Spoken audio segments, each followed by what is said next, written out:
ఒకప్పుడు ఇంటి ముందు చెట్టు పోయి ఇంట్లో ఏసీ వచ్చిందండి. ఇంటి బయట పొయ్యి పోయి ఇంట్లోకి గ్యాస్ వచ్చిందండి. ఇంటి ముందు అరుగులు పోయి ఇంట్లోకి టీవీ వచ్చిందండి. ఇంటి ఆవరణలో పెరడు పోయి పాలరాయి ఫ్లోర్ అయ్యిందండి. ఇంటి బయట కుండ పోయి ఇంట్లోకి ఫ్రిడ్జ్ వచ్చిందండి. ఒంట్లో బద్ధకం చేరి ఇంట్లో వాషింగ్ మిషన్ అయ్యిందండి. ఇంటి బయట రుబ్బురోలు పోయి ఇంట్లోకి మిక్సీ వచ్చిందండి. ఇంట్లో పుస్తకాలు పోయి చేతిలో మొబైల్ వచ్చిందండి. ఇంటి ముందు రంగవల్లులు పోయి పెయింటింగ్లు వచ్చాయండి. ఇంట్లో పెద్దవాళ్ళు వృద్ధాశ్రమంలో అనాథలైపోయారండి. ఇంటి బయట మరుగుదొడ్లు ఇంట్లో అటాచ్డ్ బాత్రూమ్స్ అయ్యాయండి.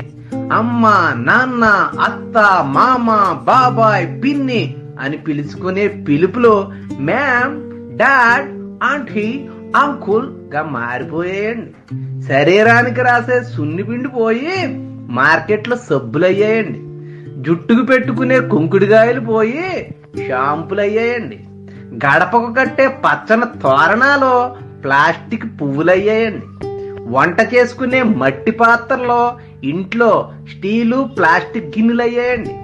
ఇంట్లో ఆయుర్వేద వైద్యం మరిచిపోయి వీధిలో మెడికల్ షాపులకి వలస కట్టేస్తున్నామండి.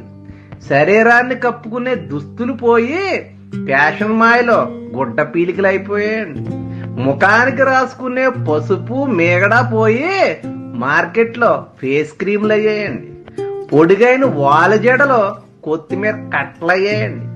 చేతికి అందంగా పెట్టుకునే గోరింటాకు పోయి మెహిందీ కోనులు అయ్యాయండి. కుటుంబం కలిసి జరుపుకునే పండగలో, పబ్బాలో వాట్సాప్, ఫేస్బుక్లో స్టేటస్లుగా మారిపోయాయండి. సాంప్రదాయబద్ధమైన పెళ్లిళ్ళు పోయి డెస్టినేషన్ పెళ్లిళ్ళు వచ్చాయండి. ఎడ్ల బండ్లు పోయి పెట్రోల్ వాహనాలు వచ్చాయండి. పచ్చని పొలాలు ఫ్యాక్టరీలు, భవంతులు అయ్యాయండి. కుటుంబంలో అనుబంధాలు ఆర్థిక సంబంధాలు అయ్యాయండి. ఇంటి చుట్టూ బంధాలు అవసరాలకు పరిమితమయ్యాయండి. మనిషిలో మంచి మానవత్వం పోయి మోసం, ద్వేషం, పగ పెరిగిపోయాయండి.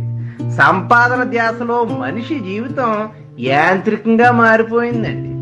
డబ్బే పరమావధిగా, వస్తువులే హోదాగా భావించే మనిషి రాక్షసుడైపోయాడండి. నాటి మనిషి జీవితం ఆరోగ్యంగా, ఆనందంగా సాగేది. నేటి మనిషి జీవితం ఒత్తిడి, ఆందోళనలు, అనారోగ్యంతో సాగుతుందండి. అలా సాగుతుందంతే. ఆధునికత మాయలో ప్రకృతిని కలుషితం చేసి మన గొయ్యిని మనమే తవ్వు